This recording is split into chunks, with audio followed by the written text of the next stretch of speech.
Hey everyone, Scott here to discuss The Holdovers, starring Paul Giamatti, Davine Joy Randolph,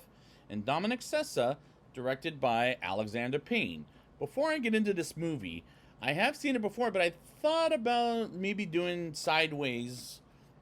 with another movie with Paul Giamatti starring before leading to this one, but I didn't want to because I don't know, it got in the way or something. I couldn't really tell you what happened there. But I will review Sideways one day. But now, because this is an Oscar nominated Best Picture movie, I'm here to review The Holdovers. And I remember going to theaters for it. And what do I think of it? Well, we'll see. Let's get into it. It's Christmas time in the year 1970 in New England at Barton Academy, where we get introduced to a cranky teacher, Paul Hunnam, played by Paul Giamatti, is one of his best performances, in my opinion, is asked by his boss, Dr. Hardy Woodruff, to watch over the holdovers during the holiday break, while everybody hates him, and same with 18-year-old Angus Tully, played by Dominic Sessa, who gets in a fight with one of his students, and a grieving cook, Mary Lamb, played by Davine Joy Randolph, who I swear to God, director Alexander Payne, along with writer David Hemmingson, must have thought about the song Mary Had a Little Lamb. But hands down, Davine Joy Randolph is going to take home the Oscar for Best Supporting Actress, as she's the best performance in the whole movie, in my opinion, as is Paul Giamatti, and Dominic Sessa, who plays Angus Tully, are the best characters as they're greatly acted, and kudos to director Alexander Payne for giving three great performances in this movie. Paul comes in to hand out his students their final tests, and each and every one of them do not get A's in their exams, and getting a makeup exam starting in the next semester, and Angus speaks out in class, and Paul keeps their scores and to keep their textbooks while on the holiday break, as Mary has a son named Curtis who went to the school and died at one point where she works at, while we move on to a church session, and the shots are very well done, and the script is well written, very well written, I'll say. Everyone goes to their families for Christmas, and Angus at the last minute is a holdover thanks to his mother and her new husband Stanley going on their honeymoon to Hawaii since they got married in July, which is a fucked up way to make them a holdover for that reason alone. And who gets stuck with the holdovers? Paul, Teddy Kuntz, who we met a little bit earlier, Alex Allerman, Jason Smith, and Yee-Jun Park, as they get a break from Paul and get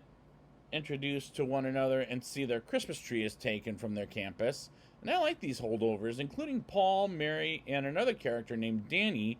whom we'll get introduced to later in the film, as they're very good characters to be left behind with. Teddy steals Angus's picture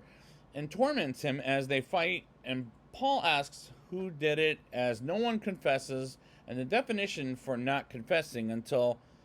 Alex suddenly confesses, and they have dinner tonight while they have the same thing she made for lunch, and by she I'm talking about Mary had made for lunch, and Teddy acts out like an asshole he is about Mary never getting fired from her job, and these scenes are very well crafted, as the cinematography is not very 1970s, and I really enjoyed that. Paul joins Mary in watching a game show about a couple's questions, which was aired in July, and they rerun it for Christmas. And Paul watches one as he never watches the TV, and Mary is getting entertained by the show, and the dialogue is tremendous and tremendously acted by the actors. We move on to December 20th, which is day 4 being held over, as Paul wakes the holdovers up and do a PE session and take a break from Paul by hanging out together, while Teddy takes Alex's glove and throws it in the lake for confessing earlier or tattling him while there's snow on the ground. And I felt so bad for Alex in that scene, while Teddy is such an asshole. And luckily he won't be in the movie much longer. And Angus hears Yee-Jun having a nightmare and has a brief talk with him, And these scenes are heartbreaking while Paul makes them do school activities during their Christmas break. Alex loses his glove, no thanks to Teddy, and Yijun has a nightmare and cries about it, while Angus tells him to stop crying as theirs is all very heartbreaking. A helicopter comes to the school and picks up Jason, takes Yijun, Alex, and Teddy with him, while Teddy ruins Angus, by running on it, calling him a fuckwad, as they take off in the helicopter without Angus, who's stuck with Paul and Mary. As Paul says to Mary, he almost got married once, but they took their senses,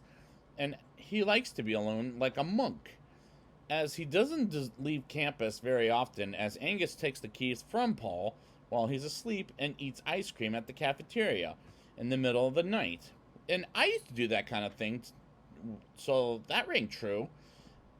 as this is the way the movie makes sense, some choices that are funny in a dark way. Paul gives Mary and Angus some Christmas cookies that was given to him earlier in the film by Miss Lydia Crane, and Angus goes to the bathroom to use the payphone, and Paul stops the phone call, and Angus runs away from Paul to the gymnasium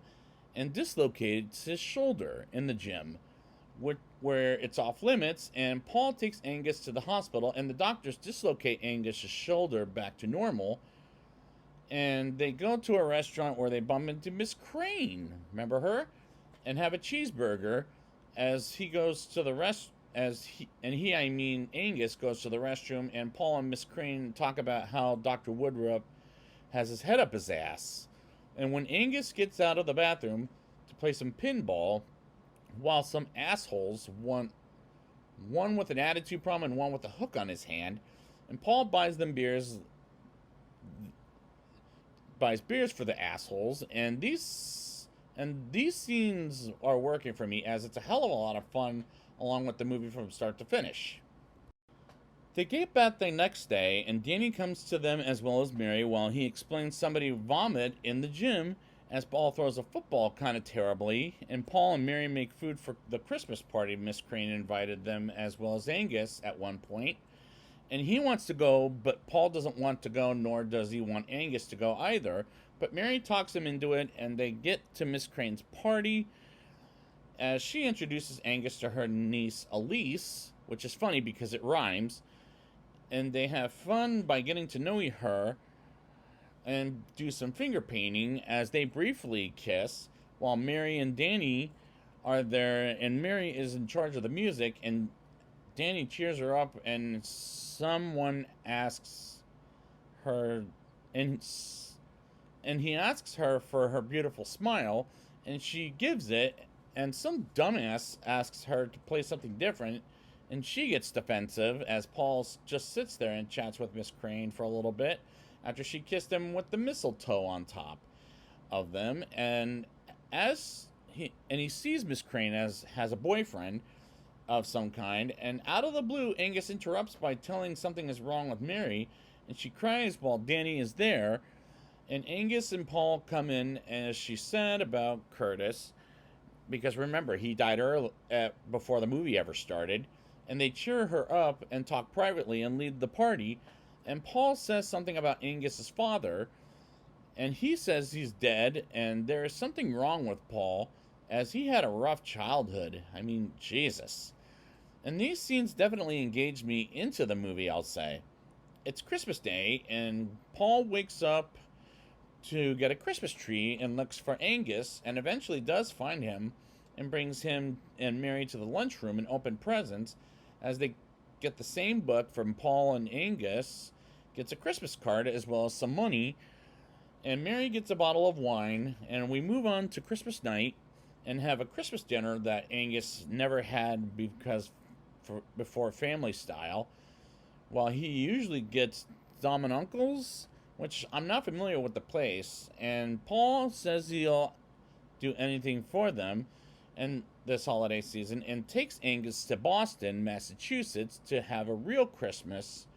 and Mary to Roxbury, New York to visit her sister as she's pregnant, while she needs a break from Paul and Angus and their damn bickering. That's a quote she said, which was a funny piece of dialogue, but these scenes are wonderfully shot, as this is a wonderful movie that is very well told by director Alexander Payne. Paul and Angus go to an outside bookstore as well as a museum and ice skating, and I like looking at Boston during the holiday in this movie, despite I've never been there in general. One day I might. And Paul and Angus bump into Hugh and Karen Kavanaugh, as Paul went to college with Hugh, and Hugh says something about being on his feet, and Angus wants to know what that was all about. And they talk about what happened to Paul all those many years ago with his roommate, and was caught cheating in a test and accidentally hitting him with his car, and he got kicked out of it. While the conversation was written, very well done, and it comes out believably acted by Paul Giamatti. We get to the next day, and Paul orders room service for breakfast and learns Angus takes Librium for depression reasons, and they start their day by touring around the place as they go bowling, while Paul talks to a fake Santa Claus and tells him some harsh things about his costume, while Angus wonders which eye to stare at, as he has a glass eye, and which I kept thinking this whole movie he had one, and asks which one eye to look at, as he won't say until the very end of the movie, as they go to the cinema and see a movie which looks packed, and tells a guy to fuck off after shushing him, and smokes his pipe in the theater, which is dangerous. While Angus leaves the cinema, and Paul eventually sees Angus going in a taxi cab and seeing his father in the mental hospital, and the bowling alley and movie theater scenes are very good to watch, but the mental hospital scene was very depressing, and I felt bad for Angus going through that. And his mother gives a fucked up reason on why he can't see his father at all, and I didn't give a fuck about her reason, but I'll get there when I get there, as the poor father is confused and sometimes gets physical. Paul and Angus goes to dinner with Mary, and she hasn't arrived yet, but Angus tells Paul about what happened to him, and he's thinking about how he'll get kicked out to Barton and go to military school, as the monologue is sad for sure, and Mary arrives and she has a drink, while Paul and Angus order some dessert with some burning alcohol in it, and get dessert to go because the waiter was giving him such a harsh time with it, and make their own dessert of some kind called Cherry's Gibbery, as it burns to the ground, and drive back to Barton, and they get to New Year's Eve and cheer for the new year, which happens to be 1971, and deploy a firecracker in the kitchen that Angus had at one point. In these scenes are pleasant to watch. School is back in session, and Teddy hurts his face while he was gone, as it's red, and gives a student a top quiz. And all of a sudden, Angus's mother and Stanley show up at the academy, and Paul is asked to Dr. Woodruff's office, as well as Angus, and Mary, as Angus's mom and Stanley, tell Dr. Woodruff something about visiting his father, and Paul says it was his idea, and she says Angus is not allowed to visit his father, while Paul doesn't give a shit, and neither do I at this point, as they were unreachable, and she has to move him to a different mental hospital, and by him, I'm talking about the father, as the mother gives Paul some fucked up reasons, and he walks out, and says it's his, as he gets fired, and says it's his right eye he's supposed to look at, as Paul gets fired from Barton and packs up his things and goes to a different location, as it may be Syracuse or someplace else, like he brought up about other countries earlier in the film, and says his goodbyes to Mary and Angus, while Angus didn't get kicked out of Barton, and Paul drives out away to various locations, but before he does, he gets a quick drink and spits it out the window, and the credits roll, as the climax was beautiful, as this is the second best movie of this year, other than Oppenheimer, but it probably won't win Best Picture of the Year, but it's still a wonderful film. Now it's time for my rating. I'll give this movie a 8.8 out of 10. I have a feeling Davine Joy Randolph is going to take home the Best Supporting Actress Oscar for this performance, as she's very good in this movie, as is Paul Giamatti and Dominic Sessa, as I really liked them as characters as well as Danny, and the cinematography felt very 1970s, and I enjoyed the way it was filmed from start to finish. There were times the movie was heartbreaking, sure, and there were other times the movie was funny in a dark way, as the writing was tremendously well written, as the actors portray their characters tremendously. The movie is a lot of fun from start to finish, and this is a wonderful movie that is very well told by Alexander Payne, as this is a very solid recommendation, and I wish I reviewed this movie before doing Sideways, before this movie came to theaters, but I wussed out on that, as this may be second best compared to Oppenheimer. So I'd like to thank you guys for joining me, and next time I will be back with Past Lives, and until then, and the Oscar goes to...